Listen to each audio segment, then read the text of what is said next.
America से deport हुए अवैध प्रवासियों को अब कोस्टा रिका में रोका जाएगा। जी हां, अमेरिका से निकाले गए 200 से ज्यादा प्रवासियों को कोस्टा रिका में अस्थायी रूप से ठहराया जाएगा, जिनमें भारत और सेंट्रल एशिया के नागरिक शामिल हैं।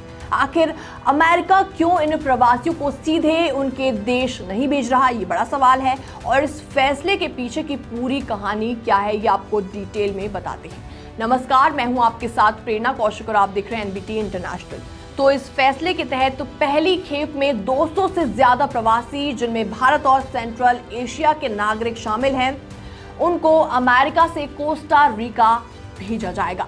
कोस्टा रिका सरकार के अनुसार इन प्रवासियों को पहले पनामा बॉर्डर के पास एक टेम्पररी माइग्रेंट केयर सेंटर में रखा जाएगा और फिर उसके बाद उन्हें उनके मूल देश वापस भेज दिया जाएगा।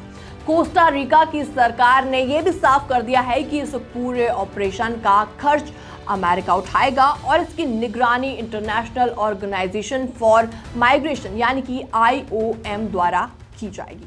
तो इस फैसले के साथ कोस्टा रिका अमेरिका की डिपोर्टेशन पॉलिसी को मानने वाला तीसरा सेंट्रल अमेरिकन देश बन गया है।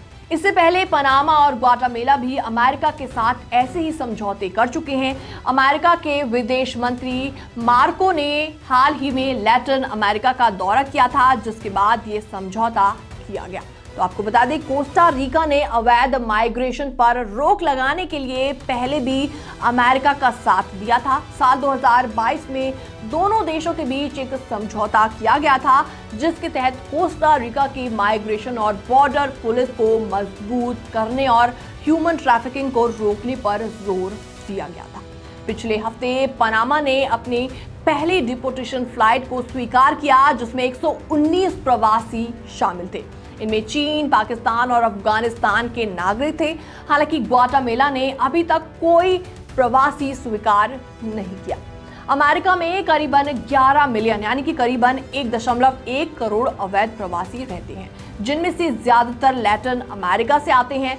ये प्रवासी बेहतर जीवन की तलाश में कठिन सफर, जंगल और अपराधी गिरोह का सामना करते हुए जैसे तैसे अमेरिका पहुंचते हैं। अमेरिका के राष्ट्रपति डोनाल्ड ट्रंप ने अवैध प्रवास को लेकर कड़ा रवैया अपनाया।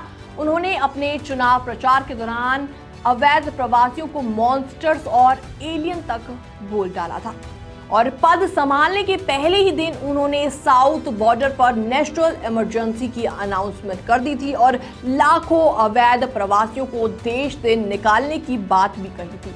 अब देखने वाली बात यह होगी कि क्या अन्य देश भी अमेरिका के साथ इसी तरीके से समझौता करेंगे और जो प्रवासी अमेरिका रहते हैं और उनके मूल देश उन्हें वापस लेने के लिए तैयार हो जाएंगे या फिर नहीं, ये फिलहाल बड़ा सवाल है। फिलहाल इस रिपोर्ट को देखने के बाद आपका क्या रिएक्शन है, आपके क्या विचार हैं, आप भी हमें कमेंट सेक्शन के माध्यम से अपनी राय दे सकते हैं। बाकी वर्ल्ड से जुड़ी छोटी और बड़ी अपडेट देखने के लिए बने रहिए एनबीटी इंटरनेशनल के साथ।